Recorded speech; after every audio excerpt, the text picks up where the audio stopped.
Aruna Dirgantara bukanlah tipe wanita yang mudah menangis. Air mata adalah kemewahan emosional yang sudah lama ia patok harganya terlalu mahal. Di usianya yang menginjak 35 tahun, Aruna adalah seorang CEO di perusahaan financial tech yang ia dirikan sendiri. Di kantor, ia dikenal sebagai sang analis dingin. Setiap keputusan didasarkan pada data. Setiap risiko sudah diperhitungkan dengan margin kegagalan sekecil mungkin. Malam itu seharusnya menjadi malam yang santai.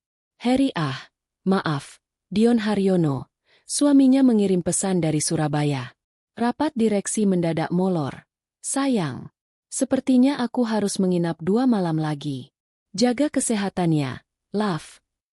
Dion adalah direktur pemasaran di sebuah konglomerat properti.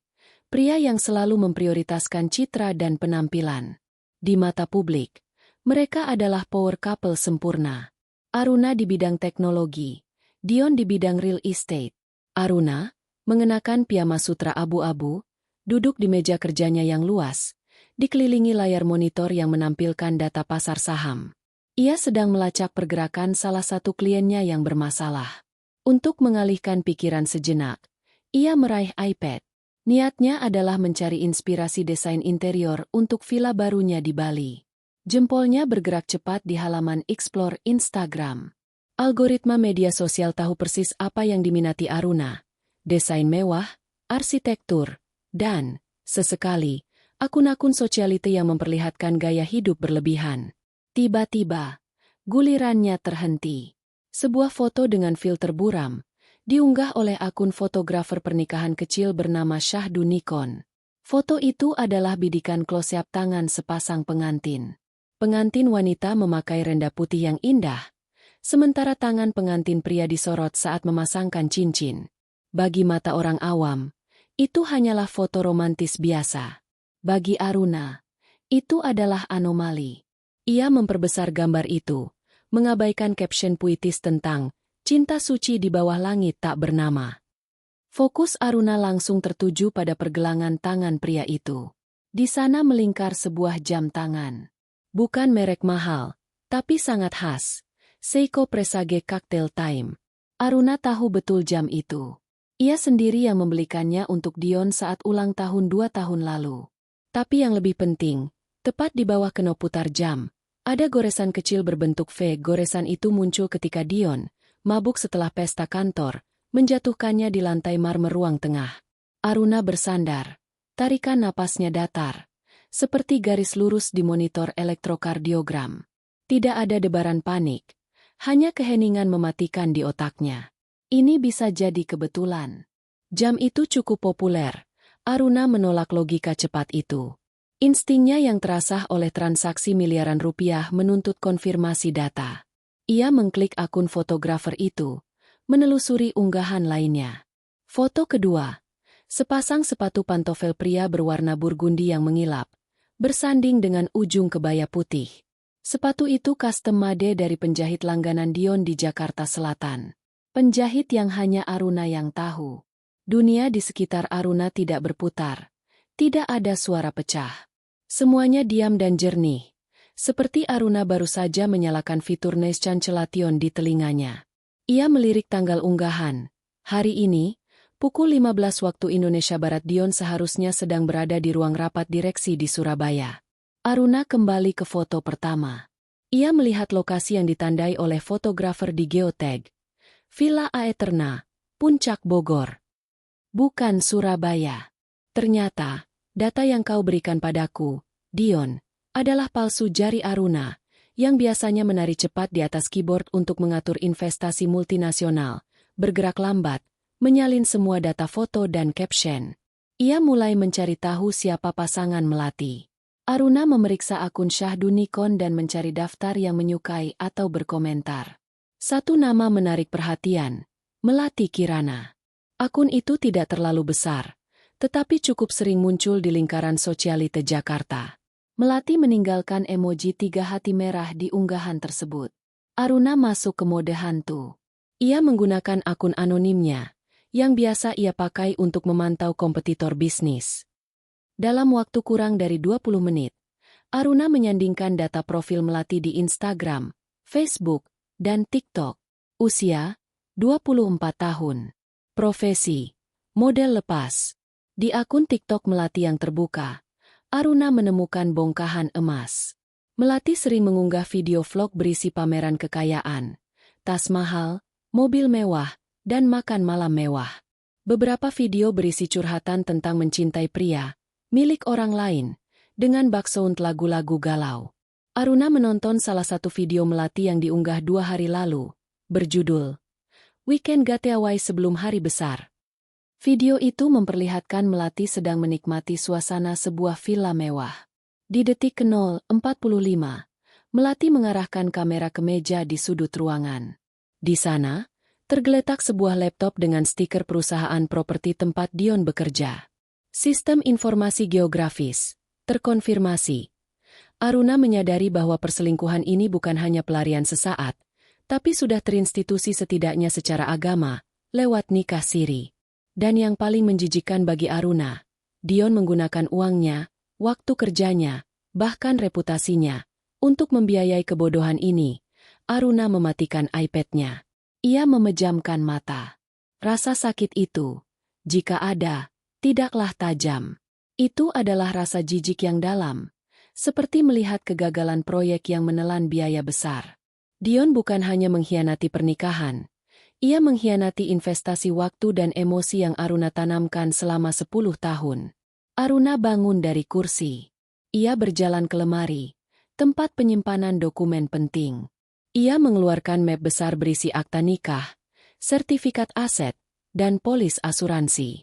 Ia menatap pantulan dirinya di cermin lemari. Wajah tenang, mata sekeras baja. Ia tahu, jika ia berteriak dan menuntut cerai sekarang, Dion akan memutarbalikkan fakta, bermain sebagai korban, dan yang terpenting, ia akan merumitkan proses pembagian aset. Aruna meraih ponselnya dan mengirim pesan teks kepada asisten pribadinya. Dinda, tolong jadwalkan pertemuan dengan Bapak Reno Adhitama di kantor hukum, Jaya Adhitama, besok pagi, pukul 9. Topik, audit aset pribadi. Pastikan Dion tidak tahu. Rahasia ini harus lebih aman daripada sistem keamanan Bank Indonesia. Aruna kembali duduk, membuka laptop kerjanya, dan mulai membuat dokumen baru. Ia menamai file itu, Proyek Pembersihan Total. Ia tidak akan menangis. Ia akan membuat Dion menyesal bukan dengan air mata, tetapi dengan pemiskinan sistematis. Dion berpikir ia bisa punya 2 istri dan 2 kehidupan? Aruna akan memastikan Dion sebentar lagi tidak punya apa-apa selain Melati, yang pasti akan kabur begitu kekayaan Dion menguap. Aruna tersenyum tipis, senyum yang sama yang ia berikan sebelum memenangkan negosiasi kontrak senilai triliunan rupiah. Permainan baru saja dimulai, Dion. Dan kali ini, kau akan menjadi aset yang dilikuidasi. Kantor pengacara Reno Adhitama di Sudirman terasa dingin dan steril, sebuah kontra sempurna dengan badai yang dibawa Aruna. Reno, seorang pengacara muda namun tajam dengan reputasi agresif, menatap file yang diletakkan Aruna di hadapannya. Foto-foto pernikahan siri Dion dan Melati, bukti transfer dana yang signifikan ke rekening fiktif, serta salinan akta nikah Aruna dan Dion. Bu Aruna, Reno memulai, suaranya pelan dan penuh hormat. Berdasarkan bukti perselingkuhan ini, kita bisa mengajukan gugatan cerai dengan tuntutan maksimal atas harta Gonogini. Kemungkinan besar kita menang 80%. Aruna menyesap kopinya tanpa berkedip.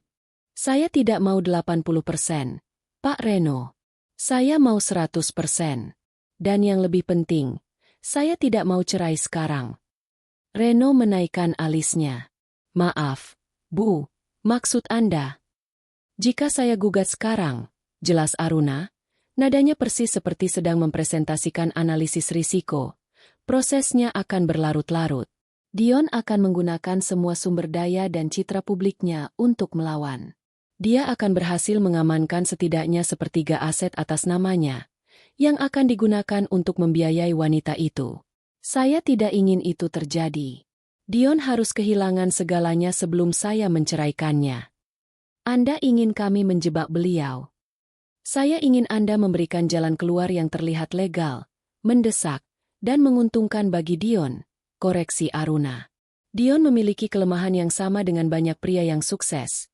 Dia arogan, benci membaca detail hukum yang rumit, dan sangat panik jika menyangkut pajak dan sanksi reputasi. Kita akan serang titik lemah itu. Reno tersenyum tipis. Ia tahu saat ini ia tidak sedang berhadapan dengan klien yang butuh simpati, melainkan seorang jenderal strategi. Rumah di Kebayoran Baru, villa di Puncak, investasi tanah di Sentul, dan portofolio saham jangka panjang semua masih atas nama bersama, bukan? Tanya Aruna. Benar. Kita bisa mulai dengan mengamankan yang paling besar. Rumah utama, jawab Reno. Ide terbaik adalah skema hibah kembali. Aruna mengangguk. Matanya bersinar. Saya ingin Anda membuat narasi tentang peraturan Menteri Keuangan yang baru. Aturan yang sangat agresif mengincar kepemilikan aset ganda oleh direksi yang tidak memegang saham mayoritas. Jika Dion tidak segera memutihkan namanya dari aset yang berpotensi dicurigai, auditor akan menyita dan membekukannya. Dan itu akan menghancurkan citra profesionalnya, bahkan bisa berujung pidana pajak. Narasi ini berbahaya, Bu Aruna. Narasi ini hanya akan terdengar meyakinkan di telinga Dion, balas Aruna dingin. Dia peduli pada status dan takut pada penjara. Kita akan katakan bahwa satu-satunya cara aset itu aman adalah jika dialihkan secara penuh ke nama saya pemegang saham mayoritas dan pewaris utama keluarga. Setelah krisis mereda, katanya, kami akan mengembalikannya lagi ke nama bersama. Selama 3 hari berikutnya, Reno dan timnya bekerja dengan cepat dan rahasia, menyiapkan semua dokumen yang diperlukan. Draft surat pemberitahuan pajak fiktif dengan kop surat resmi palsu, akta hibah tanpa syarat, dan surat kuasa pengalihan. Panggung sudah siap. Dion pulang dari Surabaya atau lebih tepatnya, dari Puncak dengan wajah lelah. Ia disambut dengan suasana rumah yang tenang dan Aruna yang tampil sempurna, sedang menyiapkan masakan kesukaannya. Ribeye steak dengan saus jamur truffle. Tidak ada kecurigaan. Tidak ada pertanyaan yang menjebak. Ini semakin membuat Dion merasa aman dan bodoh. Saat makan malam, setelah Dion menceritakan detail fiktif tentang rapat direksi di Surabaya, Aruna dengan ekspresi serius meletakkan sebuah map coklat berlogo kantor hukum di meja. Mas, aku harus bicara sesuatu yang penting, kata Aruna. Suaranya rendah dan penuh kekhawatiran yang dibuat-buat. Dion langsung pucat. Ia berpikir Aruna sudah tahu soal Melati. Aku baru saja bertemu Pak Reno. Ada masalah besar, Mas, lanjut Aruna. Ini soal audit pajak. Peraturan baru Kemenkeu sangat brutal. Mereka mengincar direksi seperti kamu yang punya aset pribadi besar tapi hanya memegang saham minoritas. Mereka akan menganggap itu sebagai penggelapan pajak dan pencucian uang. Dion menjatuhkan garpunya. Penyitaan? Maksudmu, penyitaan rumah ini? Bisa jadi. Dan yang lebih parah, nama kamu akan masuk daftar hitam by checking dan citramu di kalangan direksi akan hancur total. Aruna memainkan ketakutan terbesar Dion, kehilangan status. Terus solusinya, Riz? Kita harus bagaimana? Dion mulai panik. Pikirannya yang fokus pada citra tidak mampu memproses detail hukum. Aruna meraih tangan Dion, matanya menatap lembut, memainkan peran sebagai istri penolong yang setia. Pak Reno menyarankan restrukturisasi aset. Kita harus alihkan aset-aset berisiko ini, yang ada namamu, ke nama aku secara penuh. Karena aku adalah pemilik saham utama perusahaan warisan Papa, asetku dianggap bersih dan tidak tersentuh auditor silang ini. Aruna menyodorkan tumpukan dokumen tebal. Ini hanya formalitas sementara di atas kertas. Mas, begitu badai regulasi ini reda, kita akan balik nama lagi. Yang penting, rumah kita, villa kita, dan investasi saham itu aman. Dion melihat akta hibah, sebuah dokumen hukum tebal dengan bahasa yang membingungkan. Ia sempat ragu sejenak. Namun, wajah serius Aruna, bahaya kehancuran reputasi yang mengancam, dan janji bahwa ini hanya sementara, membuatnya menghela napas lega. Aruna selalu mengurus hal-hal rumit seperti ini. Kamu yakin ini aman, Riz? Kamu tidak akan macam-macam, kan? Tanya Dion, sisa-sisa kewaspadaan terakhirnya. Aruna tersenyum, Senyum yang sangat manis dan meyakinkan. Aku istrimu, Mas. Aku melakukan ini untuk menjaga kehormatanmu. Cepat tanda tangan. Pak Reno sudah meminta notaris bersiap untuk legalisasi besok pagi. Dion meraih pena. Dalam kebodohan dan kepanikan finansialnya, ia menandatangani akta hibah dan pelepasan hak atas rumah utama, 2 unit apartemen investasi, dan portofolio sahamnya. Satu demi satu, tanda tangannya memindahkan seluruh benteng finansial mereka ke tangan Aruna. Ketika Dion kembali menikmati steaknya, merasa beban berat telah terangkat karena asetnya terselamatkan. Aruna memegang map itu erat-erat. Jari-jarinya gemetar, bukan karena takut, melainkan karena kemenangan yang mendebarkan. Dia bahkan tidak menyadari bahwa ia baru saja menyerahkan dirinya sendiri. Tanpa syarat, Aruna menatap Dion, yang makan dengan lahap. Dalam hati, ia mengucapkan janji dingin. Makanlah yang kenyang, Dion. Mulai besok, setiap inci rumah ini, setiap tetes air yang kau minum, adalah pinjaman dariku. Dan bunga pinjaman itu akan sangat mahal. Pintu penjara emas telah tertutup. Dan Aruna, sang analis dingin, memegang satu-satunya kunci. Bagian terpenting dari strategi sudah selesai. Dion kini sah di mata hukum sebagai pria tanpa aset. Langkah selanjutnya adalah memastikan ia juga menjadi pria tanpa uang tunai dan tanpa martabat. Setelah akta hibah diamankan, Aruna beralih dari pengamanan aset besar ke pengendalian arus kas harian Dion. Ini adalah fase yang lebih halus, tetapi lebih mematikan. Uang tunai adalah darah bagi ego Dion, dan bagi Melati, itu adalah oksigen. Aruna bertekad memotong suplai keduanya. Pagi setelah penandatanganan, Aruna menghubungi manajer bank pribadi mereka. Akun atas nama Bapak Dion Haryono dan kartu kredit tambahan atas nama saya perlu restrukturisasi limit. Segera. Perintahnya, suaranya seperti kristal es. Ia menggunakan dalih, kewajiban mitigasi risiko audit pajak, yang baru saja ia ciptakan. Secara legal, semua rekening utama joint account kini dikendalikan penuh olehnya sebagai pemilik aset mayoritas. Dion, yang sudah kembali ke kantor, dan sesekali menyelinap ke apartemen Melati, baru menyadari ada yang aneh pada akhir pekan. Ia mengajak Melati ke mal mewah, menjanjikan tas edisi terbatas terbaru sebagai hadiah, sewa apartemen yang jatuh tempo bulan depan. Di butik itu, Melati memilih tas yang paling mencolok. Dion, dengan gaya direktur pemasaran yang selalu ingin dilihat berkuasa, menyerahkan kartu kredit premium hitamnya. Gesekan pertama, Declinet. Gesekan kedua, Declinet. Wajah Dion memerah, bukan karena malu, tetapi karena heran. Coba yang gold, Mas. Mungkin limitnya sudah penuh, bisik Melati. Matanya tajam dan mulai kehilangan kilau kagumnya. Kartu gold Dion juga ditolak. Dion segera menelepon Aruna. Yang, kartu kreditku kenapa? Aku sedang makan siang bisnis, tapi ini agak memalukan. Ia masih menggunakan kebohongan sebagai benteng. Suara Aruna terdengar lembut dan tulus, seolah ia baru saja dibangunkan dari tidur siang. Astaga, Mas, aku lupa sekali. Maaf, Pak Reno yang minta. Katanya, selama proses verifikasi aset pasca pengalihan, semua limit kartu kredit tambahan dibekukan sementara. Untuk menghindari kecurigaan auditor akan adanya aliran dana mendadak. Mungkin butuh 1 atau 2 minggu. Pakai debit pribadimu dulu, ya? Atau bayar tunai. Dion menutup telepon dengan frustrasi. Debit pribadinya? Saldo di sana hanya tersisa cukup untuk 2 kali makan siang mewah.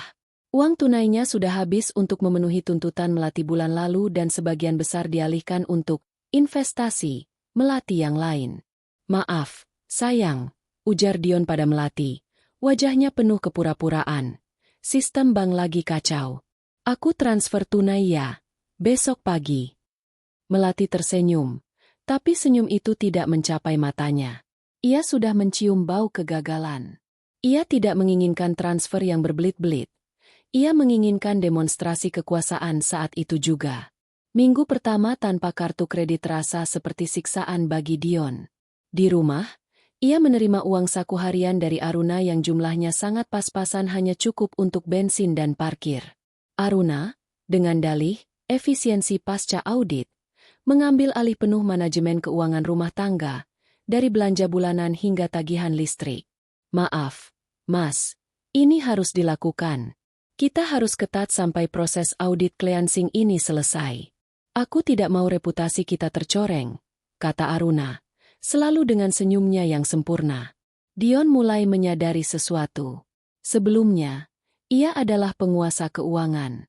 Sekarang, ia seperti remaja yang menerima uang jajan mingguan. Keretakan hubungan dengan Melati semakin melebar. Kamu bilang kamu direktur. Dion, masa beli tas saja tidak bisa? Aku butuh uang sewa apartemen bulan depan. Dan aku butuh treatment. Apa istrimu yang pelit itu benar-benar mengendalikanmu? Tuntut Melati suatu malam di apartemennya. Dion, yang biasanya mendominasi, kini defensif. Tidak, Melati.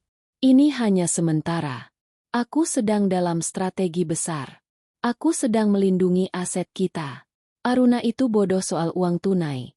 Dia hanya tahu saham. Begitu semua beres, aku akan berikan kamu kartu baru dengan limit 10 kali lipat.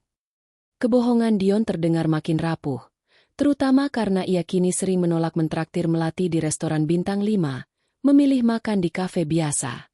Melati, yang terbiasa dengan kemewahan instan, mulai kesal dan sering mengancam akan membocorkan pernikahan siri mereka.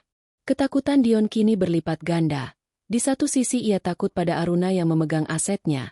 Di sisi lain ia takut pada Melati yang memegang rahasia dan siap meledakkannya ke publik jika uangnya berhenti mengalir.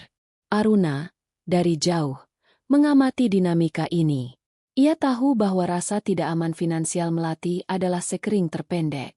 Untuk mempercepat perpecahan, Aruna perlu membuat Melati merasa terancam secara psikologis, bukan hanya finansial. Suatu sore, sebuah paket misterius dikirim ke alamat apartemen Melati. Isinya, foto-foto candid Melati saat dia melakukan kegiatan sehari-hari yang tidak glamor saat membuang sampah, saat facial dengan masker lumpur, saat dia berdebat dengan tukang parkir. Di atas foto-foto itu, diletakkan selembar kartu pos dengan gambar pengantin wanita yang robek, bertuliskan, pinjaman segera jatuh tempo. Berhati-hatilah dengan pemilik asli barang. Melati histeris. Ia yakin itu ulah Aruna yang gila. Ia menelepon Dion, menangis dan menuntut perlindungan. Dion, yang sedang rapat direksi untuk proyek penting, hanya bisa berbisik kesal. Tenang, Mel. Itu pasti orang iseng. Aruna sedang bekerja. Dia tidak tahu apa-apa. Jangan paranoid. Kamu cuma bikin pusing. Perbandingan kini mulai bekerja di benak Dion, persis seperti yang direncanakan Aruna. Aruna, sang istri sah, adalah ketenangan dan solusi, walau palsu. Melati, sang istri siri, adalah kekacauan, tuntutan, dan ancaman publik. Dion mulai menghindari Melati, dengan alasan, lembur dan harus menyelesaikan urusan audit pajak Aruna. Pada malam hari, saat Dion kembali ke rumah, ia disambut Aruna dengan segelas air jahe hangat dan senyum manis. Kamu pasti capek, Mas. Aku siapkan air mandi hangat ya. Jangan pusingkan pekerjaanmu. Aku yang urus masalah pajak itu. Dion merasa lega, bersalah, dan sekaligus makin bergantung pada Aruna. Aruna adalah pelabuhan yang tenang, sementara Melati adalah badai yang berputar-putar. Aruna melihat rasa bersalah dan ketergantungan di mata suaminya. Ia tahu waktunya sudah tiba. Dion sudah cukup terdesak dan bingung. Saat seseorang terdesak secara finansial, logikanya akan hilang, dan ia akan mencari solusi cepat, bahkan yang paling berisiko sekalipun. Ini saatnya melemparkan umpan emas, Aruna. Saat Dion tertidur pulas malam itu, membuka laptopnya. Ia mengirim email kepada aktor Edo, yang bertindak sebagai pialang investasi fiktif. Persiapan tahap 4. Umpan sudah bekerja. Target lapar dan terisolasi. Siapkan proposal investasi emas yang sangat menggiurkan. Kontak dia besok. Kita butuh dia mengambil pinjaman besar-besaran. Jaring pengendalinya sudah terpasang rapi. Hanya tinggal menunggu Dion, Si ikan besar yang serakah, melompat masuk. Dion Haryono berada di titik didih. Utang sewa apartemen Melati akan jatuh tempo. Melati mengancam akan membocorkan rahasia pernikahan siri mereka jika Dion tidak segera mentransfer uang tunai minimal 100 juta rupiah. Kartu kreditnya mati, dan Aruna, si istri sempurna yang kini mengendalikan semua keuangan, hanya memberinya uang saku untuk bensin. Status Dion di kantor pun mulai goyah karena ia sering terlihat gelisah dan tidak fokus. Ia butuh pelarian uang tunai instan, dan ia butuh uang yang jumlahnya besar. Uang yang tidak pernah diketahui Aruna. Pada saat yang paling tepat, di hari Selasa yang suram, ponsel Dion berdering dengan nomor tak dikenal. "Selamat siang, dengan Bapak Dion Haryono." Suara di seberang terdengar berwibawa dan penuh kepercayaan diri. "Saya Edo Prasetyo, dari Trio Emas Investment Group. Saya dapat kontak Bapak dari Pak Haryanto di direksi." Dion langsung tertarik. Haryanto adalah direksi senior yang sangat ia hormati. "Ya, Pak Edo. Ada yang bisa saya bantu?" "Langsung saja, Pak Dion. Saya dengar dari Pak Haryanto, Bapak sedang mencari proyek investasi quick yield untuk dana pribadi. Kami punya proyek tambang emas di Papua. Ini proyek Inner Circle, tidak masuk bursa saham. Skemanya, tanam modal sekarang, 3 bulan cair dengan keuntungan bersih 45%. Dahi Dion berkerut. 45% dalam 3 bulan? Itu angka yang gila. Risiko yang sangat tinggi. Namun, saat rasa takut menghancurkan reputasi dan tuntutan Melati menghantamnya, logika Dion langsung lumpuh digantikan oleh keserakahan. "Bagaimana saya bisa masuk?" tanya Dion, suaranya tercekat. "Slotnya terbatas, Pak. Minimal investasi adalah Rp 750 juta. Jawab Edo santai, sengaja menyebutkan angka tinggi untuk membangun kesan eksklusif. Pak Haryanto hanya merekomendasikan Bapak karena track record Bapak di korporasi. 750 juta rupiah. Dion tidak punya uang tunai sebanyak itu. Bahkan jika ia menjual mobil mewah yang kini sudah atas nama Aruna, ia tidak bisa melakukannya. Dana saya sedang tersangkut regulasi pajak sementara waktu, Pak. Elak Dion, menggunakan kebohongan yang Aruna ciptakan. Edo, yang bekerja di bawah instruksi ketat Aruna, langsung memberikan solusi. "Tenang, Pak Dion. Kami sering menghadapi ini. Saya kenal baik dengan manajemen di Koperasi Simpan Pinjam Abadi Sejahtera. Mereka bisa mencairkan dana pinjaman pribadi dengan agunan SK kerja Bapak dalam waktu 24 jam. Bunganya agak tinggi, 10% per 3 bulan, tapi tertutup jauh oleh profit 45% kita. Itu solusi sempurna." Dion merasa seluruh dunia tiba-tiba membuka jalan baginya. Ini adalah jalan keluarnya. Jika ia bisa mendapatkan 750 juta rupiah sekarang, ia bisa melunasi utang sewa Melati, memberinya uang jajan besar agar ia diam, dan setelah 3 bulan, ia akan kaya raya, melunasi utang, dan kembali menjadi tuan atas hidupnya. Tanpa berkonsultasi sedikit pun dengan Aruna, Dion segera mengisi formulir pinjaman yang dikirimkan Edo. Ia menyerahkan SK kerjanya, satu-satunya aset berharga yang masih atas namanya sebagai jaminan. Ia berbohong tentang tujuan pinjaman, mengatakan itu untuk renovasi rumah yang kini bukan miliknya lagi. 24 jam kemudian, pesan masuk dari bank. Transfer masuk Rp750 juta. Dion merasakan euforia yang memabukkan. Ia segera mentransfer seluruh dana itu ke rekening perusahaan fiktif yang diberikan Edo. Kenaikan 45% dalam 90 hari. Ia membayangkan kemewahan yang menantinya. Malam itu, Dion pulang ke rumah dengan senyum lebar yang tidak bisa ia sembunyikan. Aruna menyambutnya di ruang tengah. "Wah, Mas, kok hari ini wajahnya cerah sekali? Proyek Semarang sudah beres." "Semarang? Ah, iya, sudah. Aku merasa lega sekali, Riz. Proyek yang dulu sempat bikin pusing, sekarang sudah aman," jawab Dion, menahan diri untuk tidak menceritakan investasi emasnya. Ia merasa jenius, berhasil mengamankan aset dari Aruna, padahal tidak, dan berhasil mendapatkan uang tunai besar tanpa sepengetahuannya. Aruna menatap suaminya dengan tatapan tanpa celah. Baguslah kalau begitu. Jangan terlalu stres, Mas. Kesehatanmu lebih penting. Begitu Dion naik ke lantai atas untuk mandi, senyum Aruna lenyap. Ponselnya bergetar. Pesan masuk dari aktor Edo. Dana target 750 juta rupiah sudah masuk. Seluruh dana aman di rekening penampung. Siap menjalankan fase 4. Skenario, tambang longsor, dalam 30 hari. Aruna membalas. Diterima. Pastikan Dion merasa aman selama 30 hari ke depan. Beri dia laporan progres, palsu yang meyakinkan. Uang 750 juta rupiah itu, yang merupakan utang murni Dion dengan bunga tinggi, kini berada di bawah kendali Aruna melalui Edo. Aruna tidak mencuri. Ia hanya mengamankan uang itu agar tidak jatuh ke tangan Melati, sambil membiarkan Dion memikul beban utangnya sendiri. Aruna sudah memuat bom waktu yang akan meledak dalam 90 hari. Selama sebulan berikutnya, Dion hidup dalam kegembiraan semu. Ia bisa kembali memanjakan Melati. Sewa apartemen Melati terbayar, dan ia membelikannya perhiasan mahal.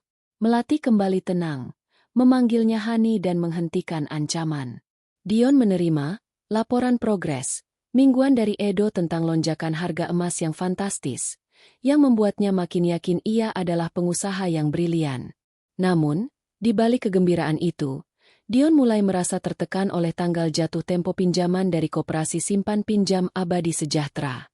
Sementara itu, Aruna, dibantu oleh pengacara Reno, diam-diam menyiapkan satu senjata lagi.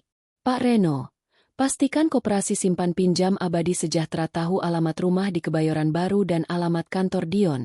Perintah Aruna.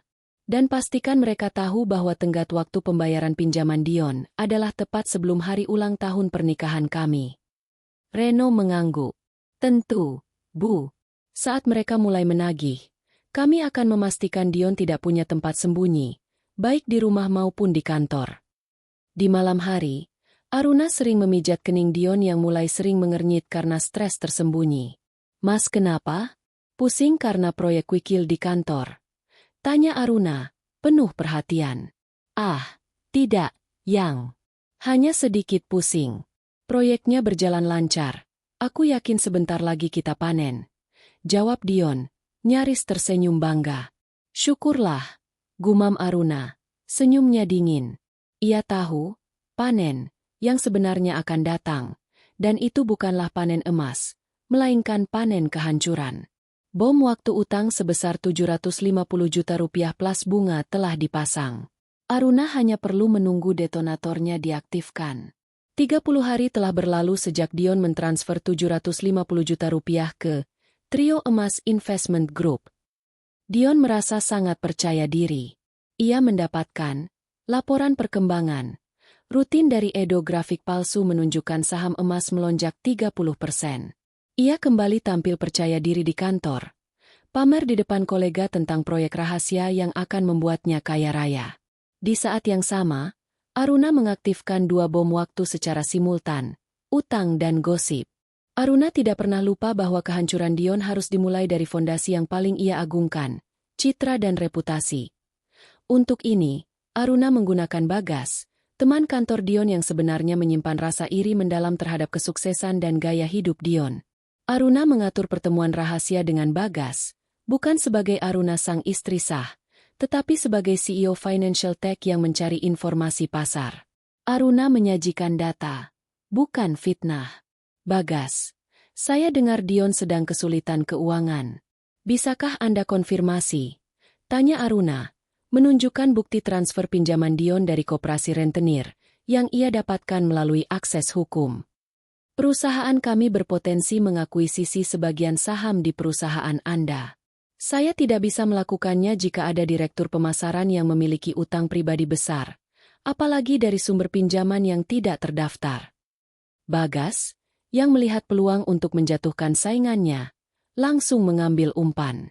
Ia tidak menyadari bahwa ia baru saja menjadi pion yang sangat efektif dalam permainan Aruna. Ia mulai membocorkan informasi itu dengan wajah prihatin. Kalian tahu, Dion akhir-akhir ini aneh. Sering terlihat panik. Aku dengar dia pinjam uang dari koperasi yang bunganya gila-gilaan. Bisik Bagas saat makan siang direksi, memastikan bisikannya sampai ke telinga direktur utama. Aku khawatir itu bisa merusak citra kita di mata investor. Seketika, aura hormat di sekitar Dion meredup. Para direksi, yang menghargai citra stabil lebih dari apapun, mulai menatap Dion dengan pandangan curiga. Untuk memastikan keruntuhan moral dan profesional Dion, Aruna memutuskan untuk menggunakan kartu as yang sebenarnya, bukti pernikahan siri Dion dan Melati. Aruna mengirimkan sebuah amplop tebal tanpa nama pengirim ke direktur utama, Dirut, perusahaan properti Dion. Isi amplop itu adalah kompilasi yang mematikan.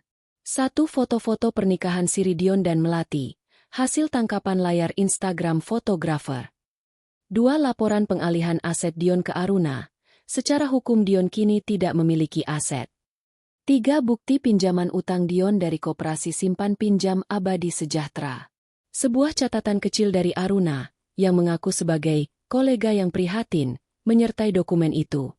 Seorang direktur yang tidak jujur pada keluarganya, mengambil utang dari sumber gelap, dan tidak memiliki aset pribadi, dapat kabur kapan saja, adalah risiko fatal bagi perusahaan.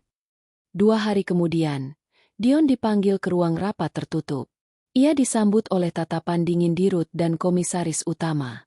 "Dion, jelaskan apa ini?" tanya Dirut, melempar amplop tebal itu ke meja. Dion mengambilnya dengan tangan gemetar. Saat melihat foto-fotonya dengan Melati, seketika darahnya mengering. Ia tahu, di dunia korporat yang kaku, urusan pribadi bisa menjadi bom nuklir yang menghancurkan karir. Ini salah paham. Pak, ini hanya salah paham? Apakah akta nikah siri ini salah paham? Potong komisaris utama. Lebih parah lagi, Dion, istri Anda, Bu Aruna, yang secara legal memegang seluruh aset properti dan saham Anda, sekarang melaporkan bahwa Anda mengambil utang sebesar hampir 1 miliar dari rentenir. Apa Anda pikir kami bodoh? Dion mencoba membela diri tentang restrukturisasi aset yang Aruna ciptakan, tetapi penjelasannya terdengar seperti kebohongan rumit. Ia tidak bisa menjelaskan investasi emas fiktifnya tanpa mengakui kebodohannya.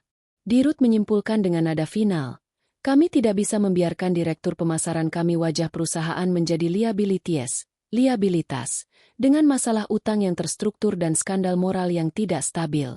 Kami beri Anda cuti tidak terbatas. Efektif hari ini.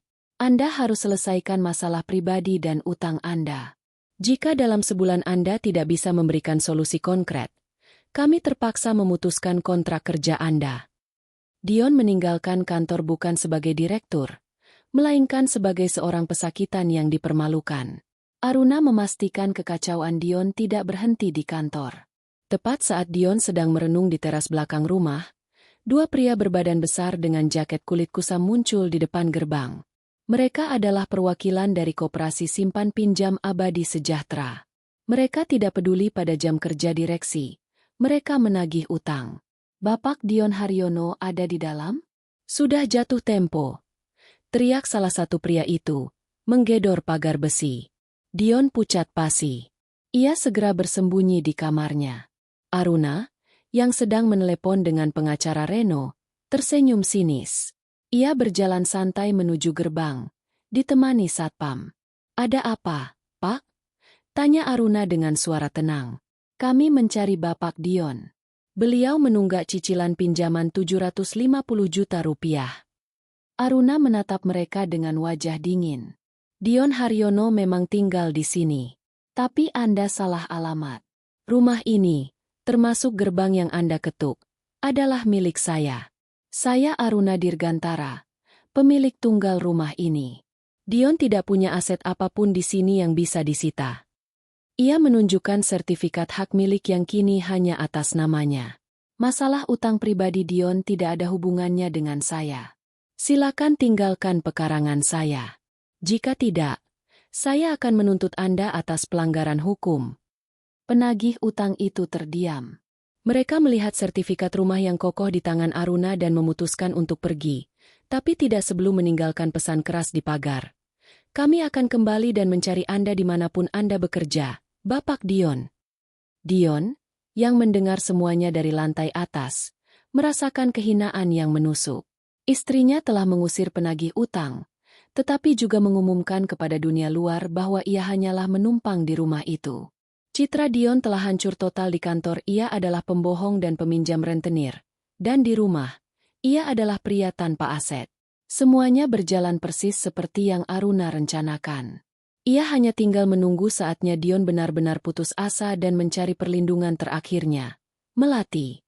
4 hari setelah Dion secara resmi dinonaktifkan dari jabatannya dan dikejar-kejar penagih utang, undangan mewah tiba di seluruh lingkaran sosialita dan korporat Jakarta.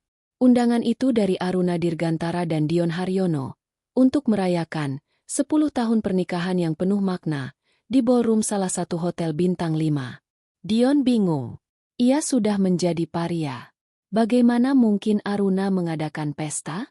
Mas, kata Aruna, menyodorkan jas terbaik Dion. Aku tahu kamu sedang stres karena masalah audit pajak itu.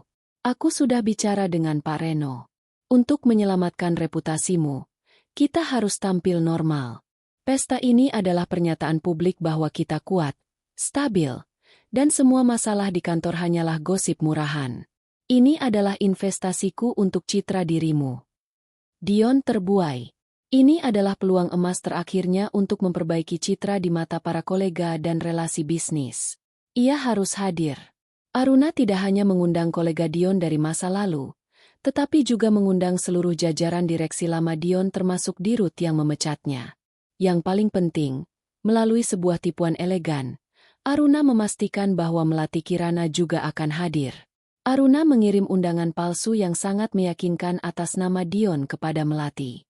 Pesannya, datang ke pesta ini, sayang. Malam ini aku akan membuat pengumuman besar tentang masa depan kita. Kenakan gaun terindahmu. Ini adalah awal dari kehidupan baruku bersamamu. Melati datang dengan gaun kutur mencolok, bersemangat untuk menyaksikan Dion mengumumkan perpisahan dari Aruna dan menjadikannya istri sah. Di pintu masuk ballroom, Aruna dan Dion berdiri menerima tamu. Aruna tampil memukau dengan gaun perak yang elegan, sementara Dion, di sampingnya, berusaha tersenyum meskipun keringat dingin membasahinya. Ketika Melati muncul di pintu masuk, bersinar di tengah kerumunan, Dion terkejut setengah mati. Ia mencoba menarik Melati ke sudut ruangan. Kamu gila, Mel? Kenapa kamu di sini? Desis Dion. Melati memutar mata. Kamu yang menyuruhku datang. Hani, malam ini kan malam pengumuman kita? Jangan khawatir. Aku akan pura-pura tidak kenal istrimu yang menyebalkan itu. Dion menyadari bahwa ia telah dijebak, tetapi belum mengerti seberapa dalam. Ia hanya bisa menatap Melati, lalu kembali ke Aruna, yang kini tersenyum manis kepada tamu. Pesta berjalan megah. Musik klasik mengalun, sampanye mengalir deras. Dion, yang mulai mabuk karena stres, merasa sedikit percaya diri lagi. Ia adalah pusat perhatian, meskipun perhatian itu bercampur antara rasa kasihan dan keingintahuan. Tepat pukul 9 malam, Aruna naik ke panggung dengan mikrofon di tangan. Keheningan segera menyelimuti ruangan. Selamat malam, hadirin sekalian. Terima kasih telah datang merayakan 1 dekade pernikahan saya dan Dion. Suara Aruna lantang dan percaya diri. 10 tahun adalah perjalanan yang panjang, dan malam ini, saya ingin membagikan sebuah kejutan, sebuah closing statement dari perjalanan ini. Dion tersenyum lebar, berpikir Aruna akan mengumumkan dirinya sebagai pemegang saham yang menyelamatkan karirnya. Selama ini, Dion dan saya membangun segalanya bersama. Kami berbagi aset, berbagi mimpi, dan berbagi rahasia.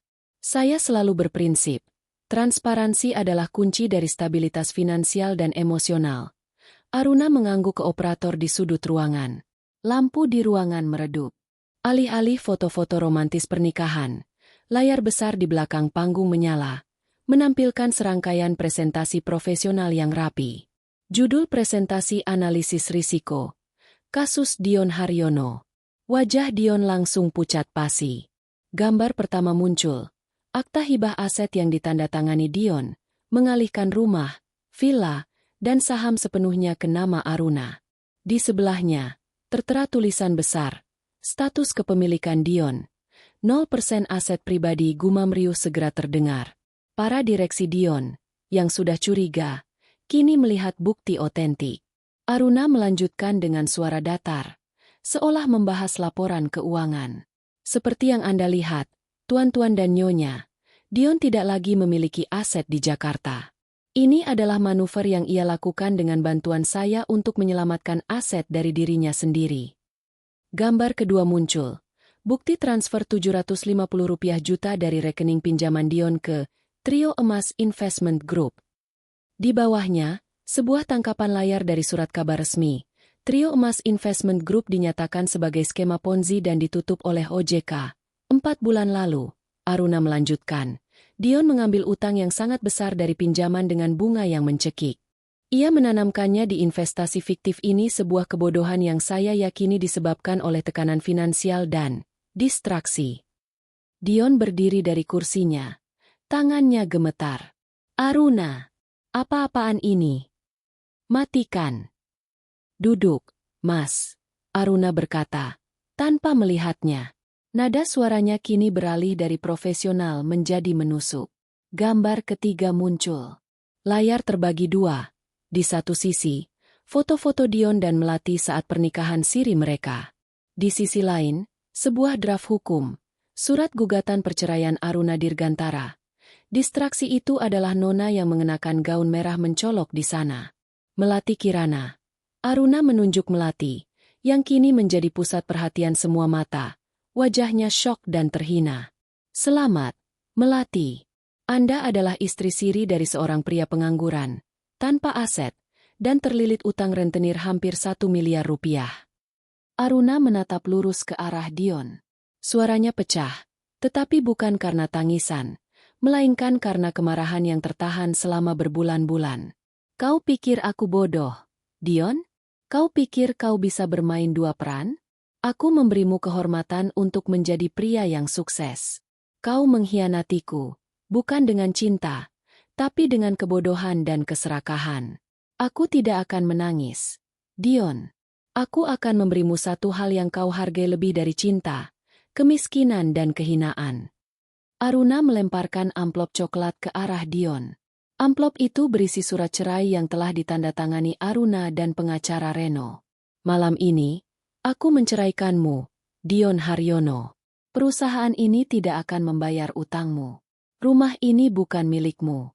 Dan wanita itu, Melati, kini adalah satu-satunya aset yang tersisa untukmu. Selamat menikmati kehidupan baru, Mas. Aruna meletakkan mikrofon dan berjalan menuruni panggung. Ia tidak melihat ke belakang. Pesta itu berubah menjadi kekacauan. Para tamu yang terkejut segera berbisik-bisik, sementara Dion berdiri di tengah ballroom yang sunyi, hancur, dan sendirian. Ia telah kehilangan segalanya dalam satu malam, asetnya, pekerjaannya, dan kehormatannya. Melati, yang menyadari ia baru saja mempertaruhkan masa depannya pada pria yang kini bangkrut, bergegas keluar ballroom tanpa mengucapkan sepatah kata pun pada Dion. 1 tahun setelah malam klimaks di ballroom hotel. Malam itu adalah ledakan yang menghancurkan satu kehidupan dan melahirkan kembali kehidupan yang lain. Dion Haryono berdiri di trotoar yang basah oleh hujan sore. Ia mengenakan kaos kumal dan celana jeans yang sudah luntur. Ia baru saja menyelesaikan shiftnya sebagai driver pengiriman paruh waktu, sebuah pekerjaan yang ia dapatkan setelah dipecat dari semua pekerjaan korporat karena reputasinya hancur total. Setelah malam pengungkapan, Dion mencoba mencari Melati. Ia mendatangi apartemennya, tetapi Melati sudah pindah. Dion berhasil melacaknya melalui pesan singkat terakhir. Jangan cari aku, Dion. Kamu bukan direktur lagi. Kamu utang berjalan. Aku tidak butuh drama dan penagih utang. Kamu tidak punya apa-apa. Pesan itu adalah pukulan final. Melati, yang dulu menuntutnya dengan lembut, kini meninggalkannya dengan kejam, persis seperti yang Aruna prediksi. Dion menghabiskan beberapa bulan berikutnya dengan hidup berpindah-pindah.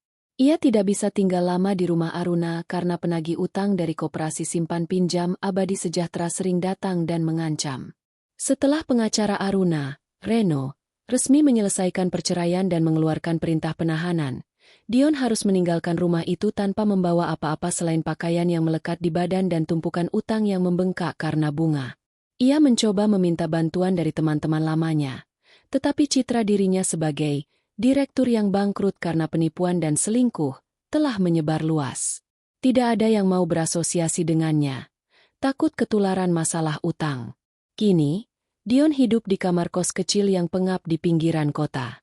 Gajinya sebagai driver hanya cukup untuk makan seadanya dan membayar sebagian kecil dari cicilan utang yang terus menuntut. Ia menghabiskan malam-malamnya memandangi langit-langit, mengingat kembali masa-masa jayanya, dan yang paling pahit, mengingat bagaimana ia dengan bodohnya menandatangani semua dokumen pengalihan aset itu. Ia telah menyerahkan kekuatannya secara sukarela. Setiap pagi, ia terbangun dengan rasa penyesalan yang membakar. Ia tidak merindukan Melati. Ia merindukan Aruna, bukan Aruna sebagai istri, melainkan Aruna sebagai strategi, stabilitas, dan benteng kehidupannya. Melati Kirana tidak jatuh terlalu jauh. Setelah meninggalkan Dion, ia segera mencari mangsa baru. Ia adalah tipe wanita yang cepat beradaptasi. Namun, pengalamannya dengan Dion membuatnya lebih berhati-hati. Kini, ia mencari pria yang lebih kaya, tetapi lebih tua dan kurang terkenal. Melati menemukan seorang pengusaha komoditas tua di luar Jakarta yang bersedia membiayai gaya hidupnya, asalkan ia menjaga rahasia dan tidak menimbulkan keributan. Melati mendapatkan kembali kemewahannya apartemen, tas, dan treatment mingguan. Namun, kemewahan itu terasa lebih murah dan lebih sunyi. Ia tahu reputasinya di lingkaran sosialita Jakarta sudah tercemar oleh skandal ballroom itu. Tidak ada lagi undangan pesta besar. Ia hanya bisa bersembunyi di balik kekayaan barunya. Takut setiap postingan Instagramnya akan dicek oleh Aruna atau orang-orang yang mengenalnya. Melati hidup dalam ketakutan bahwa suatu saat, dia akan menjadi sasaran pembalasan finansial lagi. Setiap kali ada panggilan tak dikenal, jantungnya berdebar. Ia tahu, statusnya sekarang hanyalah trofi wife rahasia. Sangat jauh dari ambisi awalnya menjadi sosialite top Jakarta. Aruna Dirgantara, sang pembalas yang sukses. 1 tahun setelah perceraian, Aruna meluncurkan perusahaan fintech barunya, yang kini beroperasi di Asia Tenggara, didanai penuh oleh aset yang ia amankan dari Dion. Skandal perceraian itu, yang ia kelola dengan sempurna, tidak merusak citranya. Sebaliknya, ia dipandang sebagai wanita kuat, cerdas, dan tangguh yang tidak mentolerir kebohongan. Majalah Forbes Indonesia menjulukinya The Unsinkable CEO dan memberinya penghargaan Woman of the Year. Wawancara dan artikel-artikel memuji kecerdasannya dalam mengelola risiko, baik di pasar saham maupun dalam kehidupan pribadi. Suatu sore yang cerah, Aruna duduk di kursi belakang mobil mewahnya, yang kini memiliki sopir dan pengawal. Ia sedang menuju meeting penting di pusat kota. Saat mobilnya berhenti di lampu merah, Aruna secara tidak sengaja melihat keluar jendela. Di persimpangan itu, seorang pria dengan jaket delivery motor sedang menunggu. Pria itu tampak kurus, wajahnya lelah, dan pandangannya kosong menatap aspal. Jantung Aruna tidak berdebar, tetapi nalurinya langsung mengenali sosok itu. Dion Haryono. Dion tidak melihat mobil mewah Aruna. Ia sibuk-sibuk mengecek ponselnya, mungkin untuk pesanan makanan selanjutnya. Keangkuhan dan kepercayaan diri yang dulu ia miliki telah menguap, digantikan oleh keputusasaan seorang pria yang berjuang mencari uang receh. Aruna melihat cincin di jari Dion. Cincin pernikahan mereka yang tidak pernah ia tanggalkan, bahkan setelah mereka resmi bercerai. Mungkin itu adalah pengingat akan kekalahan terbesarnya. Aruna tidak merasakan kepuasan. Ia merasakan kebenaran statistik. Dion adalah kasus yang sukses ia likuidasi. Ia telah memberinya apa yang ia inginkan, kebebasan untuk bersama Melati, tanpa campur tangan Aruna. Dan sebagai gantinya, ia mengambil semua yang Dion hargai, uang, status, dan kekuasaan. Lampu hijau menyala. Mobil Aruna melaju perlahan, meninggalkan Dion di belakang, dalam kemiskinan dan penyesalan.